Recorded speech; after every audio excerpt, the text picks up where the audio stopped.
Yo, welcome. New video, one call close. This is a accumulation of the stuff that I've learned by being on multiple sales teams that do it, taking a ton of high level sales training and closing a lot of one call close deals. Two things to note here. One, this stuff works for me. It might not work for you, or parts of it might not work for you. Beautiful thing about sales, so many different ways to do it. This is just what's worked for me. Second thing is really pay attention to the frameworks, because the frameworks are going to be, what allows you to go from one offer to the next and ramp up quickly and perform well. The frameworks are going to be what, in the middle of a call, really let you kind of go and explore outside of your script and get the information that you need to close. So that's why this video is on the frameworks and not how to make a B2C one call close script. Memorize the frameworks. You'll be better off. So let's dive right in. Let me make myself smaller here. Cool. One call close. You guys, if you're watching this, you probably are familiar with some of this, right? You know of the intro, the discovery, pitch, objections, that. But I'm going to dive into, each and every one as if you don't know. And hopefully by the end of this, you take away some good nuggets, take away, implement, close some deals, come back on Twitter and say, yo, I closed a deal after watching your video. That would be awesome. So let's dive right in. Intro should be like 2 minutes max. If you have a 5-minute, a 10-minute intro, you're probably not closing the sale and you've lost control and they probably don't respect you because you didn't direct the call. So starting with pleasantries, you're a human. They're a human. Acknowledge that. Ignoring it and pretending like you guys are not what you are, it's just awkward, man. So when I say pleasantries, don't go and say, yeah, you're from Las Vegas. Like my aunt's brother's dog lives in Las Vegas, and I was actually there 3 years ago, and I'm supposed to go, this year for a wedding. Like, bro, that's not right. And building rapport. Rapport is built through the whole call. There's not a section to build rapport. But pleasantries are like, hey, looking forward to the call. Let's dive right in. Just like acknowledging them and why you're here, or just introducing yourself. You can do that. Hey, hope you're having a good Friday so far. Let's dive right in. Just something super light, 5-10 seconds. Agenda. This is the part that's going to make or break a lot of younger guys, or not so much younger, but like newer people in sales. The agenda is where you really lay out the structure of the call. And the agenda is, it needs to be done correctly. So there's 3 parts of the agenda, mostly 2. The third one is optional, but highly encouraged.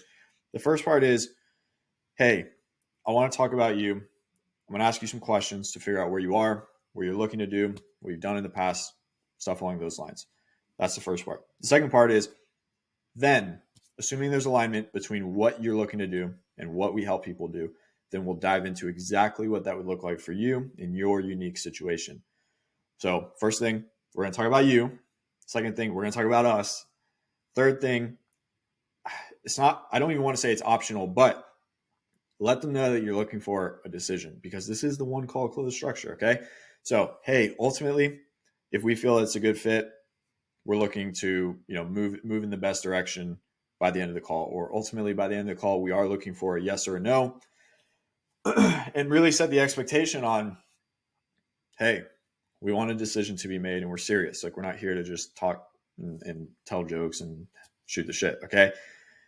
This is where, if there's going to be objections that come up, or like reasons as to why they cannot move forward, you're going to get them out right here. Otherwise, you're probably looking at this chart and wondering, why is there pre-qualify and why is there qualification? Pre-qualify is if there is something glaringly wrong at the start of the call, I address that immediately. Such as, hey, I noticed that there were 2 people on the invite. Is there somebody else that should be on this call with us? That would, you would get here. If it slips past, ultimately it's going to jam you up back here. You wasted 45 minutes of your time. The next thing is for a lot of B2C coaching, right? They're going to have, hey, what do you have to invest in yourself right now? Let's say your program's 5,000 and they say I have 1,000. Well, one, that person probably shouldn't have been able to book the call. But if you get in the situation where they only have 1,000, bring that up. Like, don't waste your time. Don't waste their time. It's like, hey, before we get, too deep into things here, I have a note here from your application that says you have $1,000 to put into your education at this point in time. Is that still true? If you can work with that, work with it. If you can't, there's no point in having the call. Okay. You're not going to get, from here, go all the way through this and work some magic to where they have more money now. So pre-qualify is really like, if I notice something that is like just off the jump going to jam up my call, that's when I do it, right after I set the agenda and all that. And I just realized I'm kind of stupid. I missed compliance. So the compliance part is after you set the agenda, hey, we're going to talk about you, we're going to talk about us, then we're going to make a decision. Compliance is simply, is that good? Like, or good with you, or cool, something like that. You've heard the Jordan Belfort, sounds fair or fair enough. If you're talking to anybody who has an inkling of sales experience or business ownership, like, they're going to hear that and they're going to be like, oh boy, here we go. So be careful with that one, but it works. But I always use like good with you and then pre-qualify. The next thing is the discovery. So this is, again, 3 minutes, not long at all. The discovery is the most important part of the call. It's the longest part of the call, and it really is going to make or break you. So every call that I take, I write either on my notepad or on a place to take notes on my computer. I write overview, goals, struggles, experience. And I do not move past this part until I have relevant information under each of them. But specifically, I need 2 or 3 things beneath goals and struggles so that I can use as ammunition at a later part of the call. Now, before we dive into like this, I want to show you there's a few different ways to structure discovery, and this is why I think this is the best. So overview, goals, struggles, experience. I got these diagrams I made a while back. This is overview, goals, struggles, experience, like what is listed above. When you start here, this is the beginning of the call, this is the close, and this is where they want to be, right? You're talking about the goals, you're getting them excited. They're actually getting a sense of like maybe they feel like they've done something when they haven't. You talk about the struggles and like, yo, why aren't you where you want to be? What's going on? You pull them down to a place of like dissatisfaction. People are much, much, much more likely to buy out of dissatisfaction than out of like potential gain. So you want to pull them down and create like a separation between where they are and where they want to be. This green line right here would represent your solution or your pitch. So it's just a seamless, flow from like, oh, this sucks and I'm stuck and I need help to I'm going to get there. Okay. And your pitch should get them there. Now, I like this structure the most. It's the easiest. You'll see some people, they want to start the call with, or the discovery with, man, like, why are you stuck? Why do you need help? Like, what's the issue? And it works, but if you look at it on a chart like this is how it plays out. So you're pulling them down immediately. And then you're like having to build them back up and you're like, oh, what's your goals? Oh, awesome. Yeah. 10K a month. That'd be great.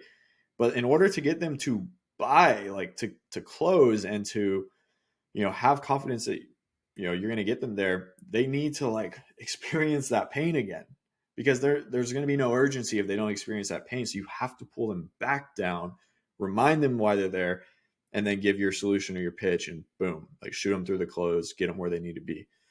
This is just a lot more complicated. There's a lot more room for error here. Okay. So that's why I like this. It's a lot more simple. It's more like natural. There's not all this up and down. So yeah, that's why I structured it like this. Now getting back here. So overview, I always like to give them the floor and open it up, give them an opportunity to kind of show me what kind of person they are. So I'll say, hey, John, 50-foot overview. Tell me about why you're here. Why'd you book this call?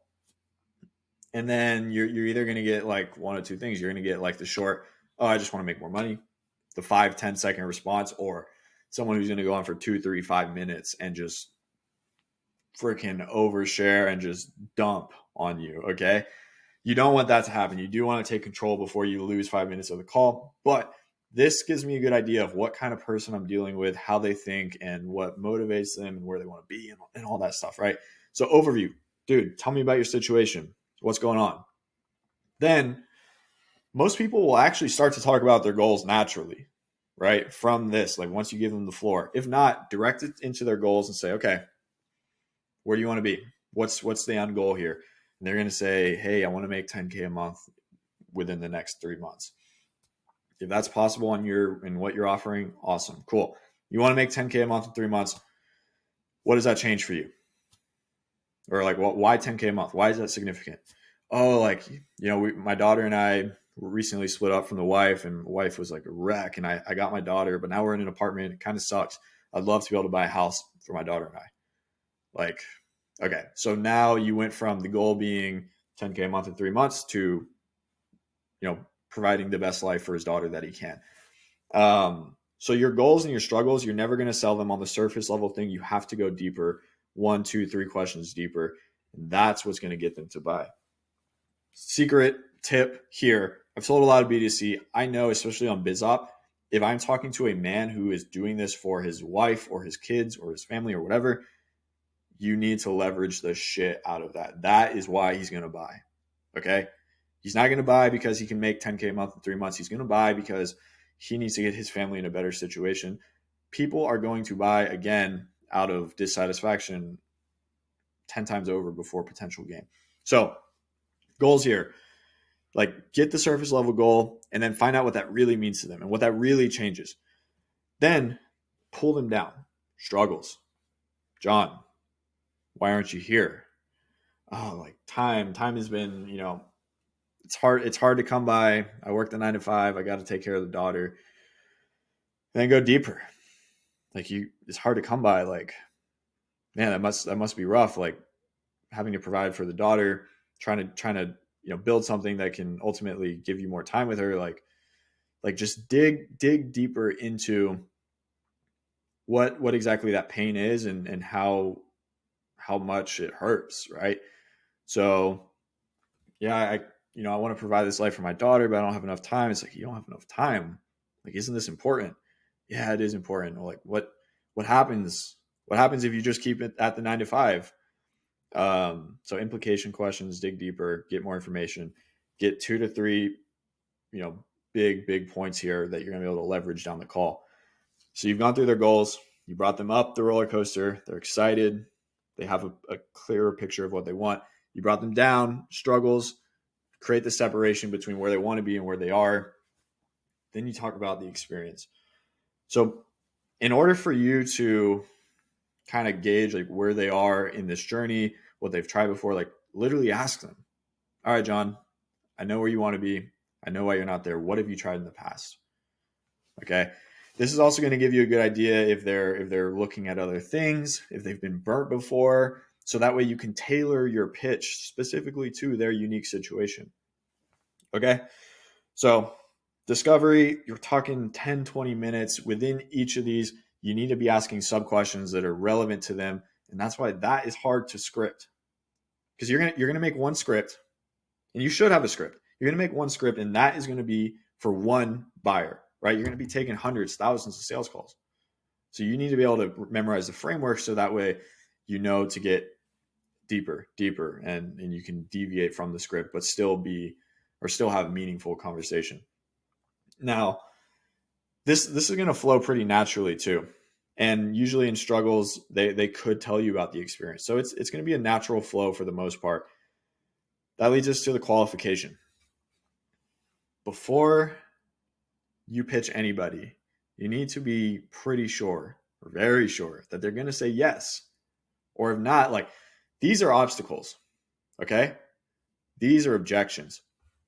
Obstacles are 100 times easier to handle than objections because there's no sales pressure. You're on the same team. Like this part of the call, you're on the same team. As soon as you mention price or ask for the sale, it's just like natural human nature to create space. Like, whoa, I got to think about it. Like, hold on, he's asking for money, fight or flight. Okay. So you need to handle this stuff that could jam up your sale before you even pitch. All right. So qualification, there's three things that I look for.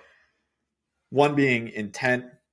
Hey, assuming you find the perfect solution for you today, and you know without a doubt that this is going to get you where you want to be. Are you ready to go forward today? Like, are you actually looking to do this today? Or are you looking like 6 months down the road? If they're looking like 6 months down the road, should be like, hey, let's have this conversation when it's more relevant to you then.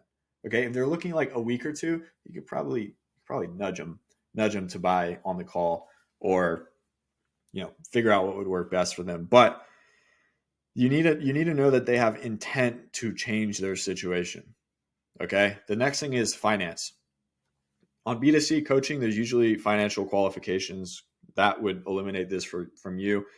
It'll be like, hey, just so you know, ballpark, our program is mid four figures. That is not completely out of the question for you at this moment, right? You're going to get the answer. There's different ways to do this. If you know that this person just has money, like they told you they own 4 businesses, they have more money than time, that's why they want to hire people, you don't need to do the financial qualification. There's 2 different ways to do this too. You can go the more vague route where it's like, hey, mid 4 figures, does that work for you? The reason this can be a problem is like people are going to dig into that more. It's like, what do you mean mid 4 figures? And then I you would come back and say, hey, it really depends on your unique situation. This is not a one size fits all program. So based on what we talked about, I'm going to, hopefully be able to build you something that works. The other way you can do a financial qualification is, hey, this is $5,000. Does it still make sense for us to continue on this conversation? That one is a little bit controversial.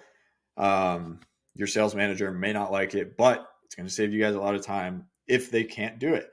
I will always, if I ever feel like somebody is actually like broke and like they don't have money, I'm going to financially qualify hard. So I'm going to say, yo, I know you're 17, you're in college and you don't have or you're 18, you're in college and you don't have a job. This is $5,000, man. Is that doable for you? So the more I think that they're not financially qualified, I'm gonna qualify harder. Okay, because I don't want to waste my time. I don't want to waste their time. The last thing is a decision maker.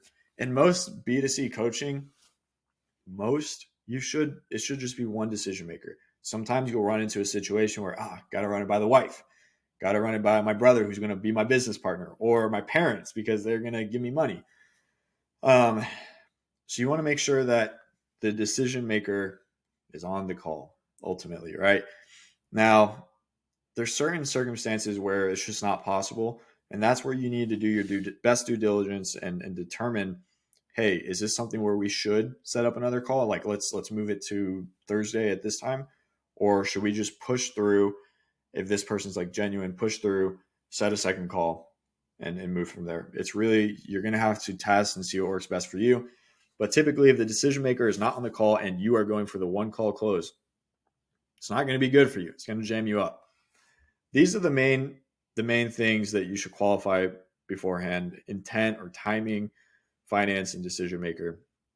Then your pitch. Guys, this is like one of the most fucked up parts of a sales call. Your pitch needs to be stupid simple, brain dead simple. I'm talking 5 minutes max. Again, specifically for B2C, 5 minutes max. Try to stay away from slide deck. Try to stay away from screen sharing.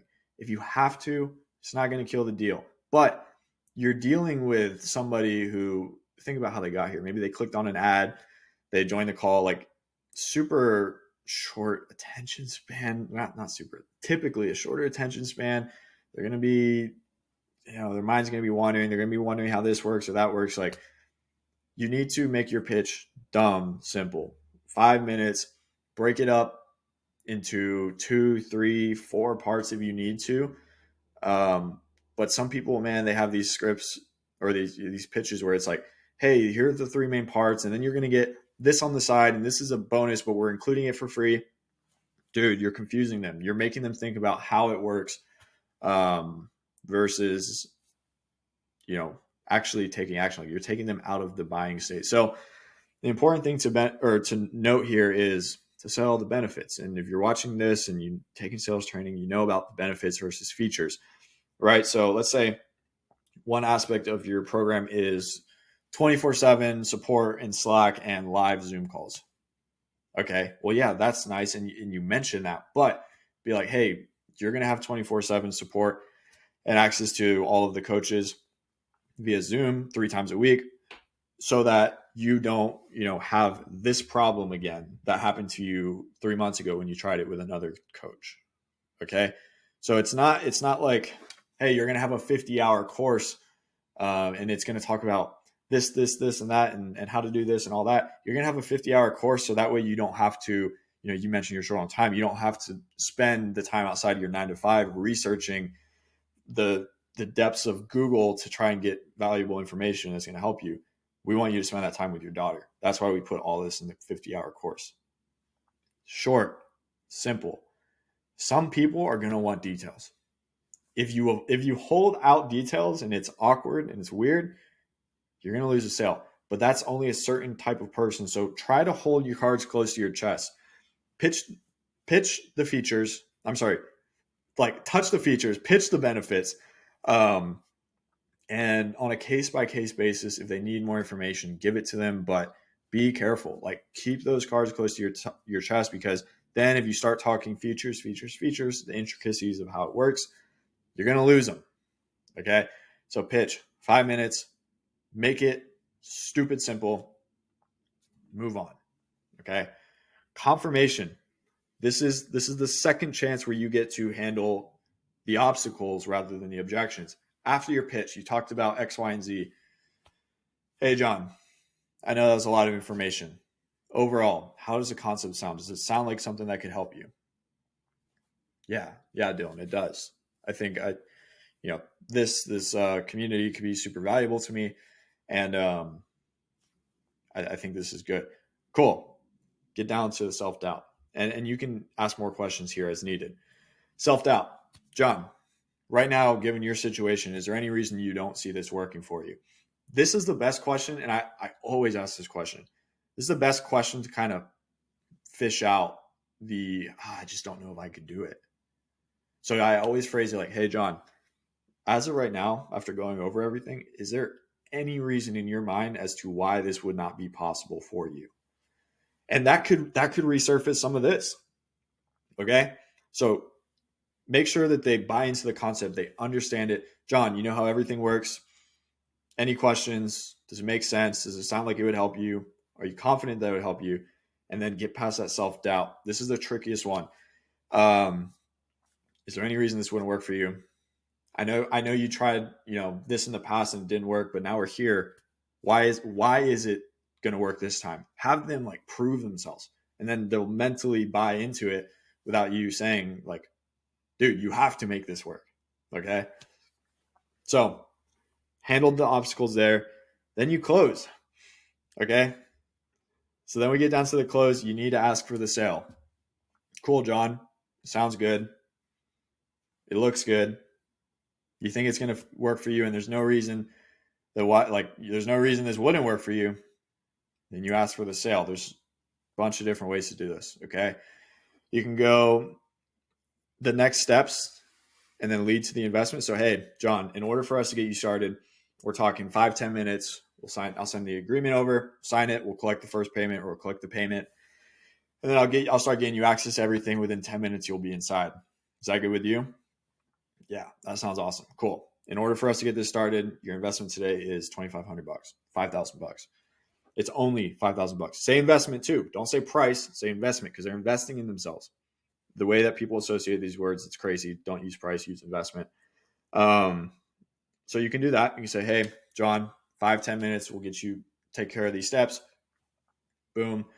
You can also go with, hey, all right, John, sounds like it's a great fit. The next steps are, we'll clear the first payment. It's going to be $5,000. As you take care of that, I'll start sending access over. You ready to go? Something like that. And then by this point, man, People are going to be some people are going to be asking you for the price. Be like, all right, cool. Program is $5,000. You want to do credit or debit? You've probably heard the thing saying whoever talks first loses. It's fucking bullshit. If you talk first and you are saying shit that doesn't, that like is irrelevant to getting them to make a decision, yeah, you're going to lose it. But if you say something along the lines of, hey, John, it's going to be $5,000. After that, I'll get you X, Y, and Z. We'll be rocking and rolling. You're not going to lose the sale for that. You're actually kind of like diffusing a little bit of the sales pressure versus, hey, John, it's $5,000. You're sitting here like this, whatever, twiddling your thumbs. I don't know, dude. Like I've reviewed calls where people do that. It's fucking awkward. It's not natural. So there's multiple ways to do this. Just don't sound like the dude who consumed too much sales training and you're like, all right, John, it's $5,000. Shut up. It's fucking awkward. Okay. So you need to close, you need to onboard, you need to make sure that the onboarding is seamless or else you'll get chargebacks.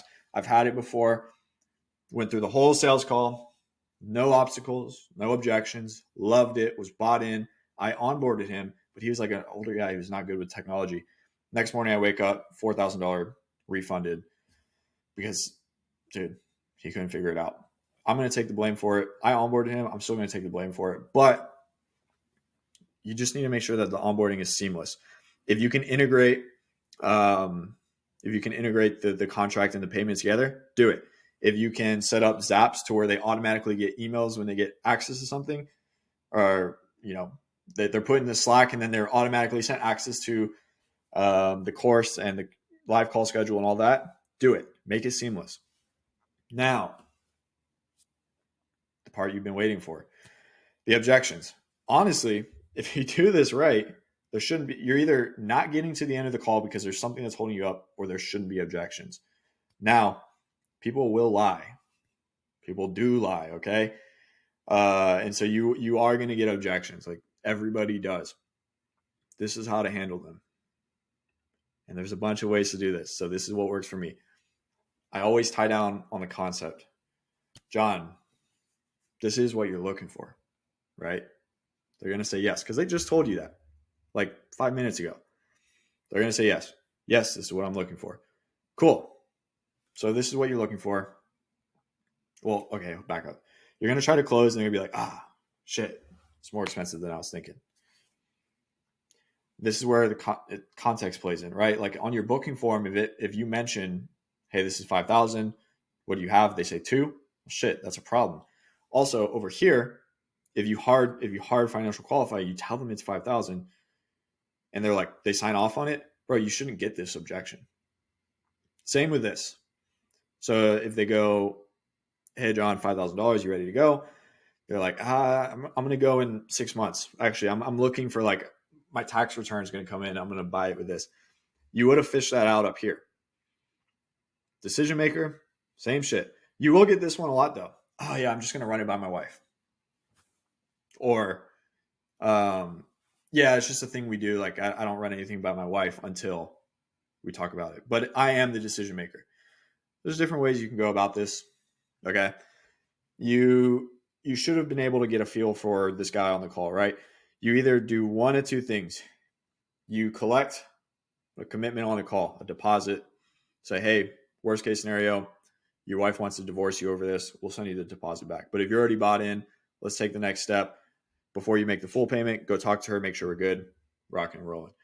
The next thing is setting up either the second call or kind of like helping him sell this to his wife. So ideally, you're getting some form of commitment up on the front end. Otherwise, if this is a genuine, like, dude, I love this and I can't wait to start, just I need to talk to my wife. You could lose the sale because you don't let him talk to his wife. So you have to be able to decipher which of the two it is. But ultimately, if we're on the one call close, man, shoot for the deposit, or try ask a couple questions. Try to still get the full commitment. If not, go for the deposit. If not, go for it. All right, dude, talk to the wife. Let's meet again at 4 p.m. today. Is that good? Cool. And then because this is one that comes up a lot. Right after the call, or not after the call, at the very end of the call. All right, John, you're going to go talk to your wife. Cool. Just so I know, you're not just saying you got to talk to your wife because this isn't a good fit, right? It's kind of like the last minute, like, all right, man, now that we're like going to hang up, like, just tell me, be honest with me. And sometimes when you ask this last minute question, it will prompt like some truth to come out that you didn't get beforehand.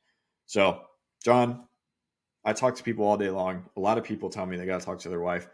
And that's really just, that means that there's something else. They don't actually have to talk to their wife. Is that the case with you?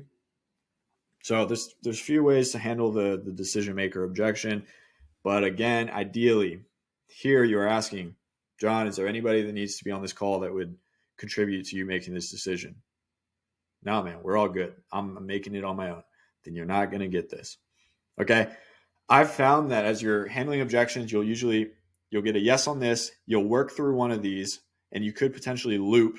You'll go through this, and then you'll go to finance, or from finance to intent.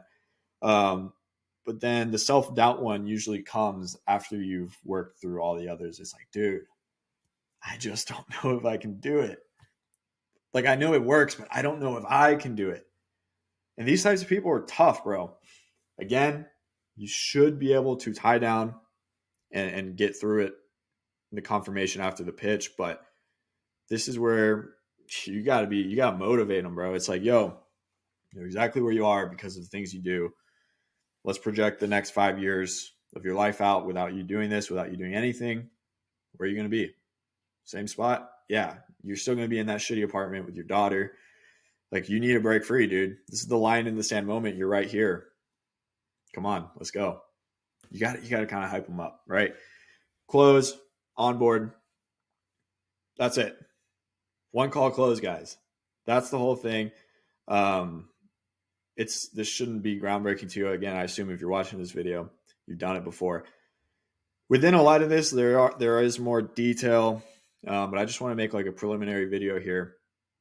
Also, if you get this video and you'd be interested in this video, shoot me a message back. I'll send you the link to that video. I know there's going to be a lot of appointment setters on here. So usually these two are tied together to some extent. And even if you're a closer, it would be good for you to understand this. But other than that, y'all, appreciate you tuning in. I'll catch you on the next one.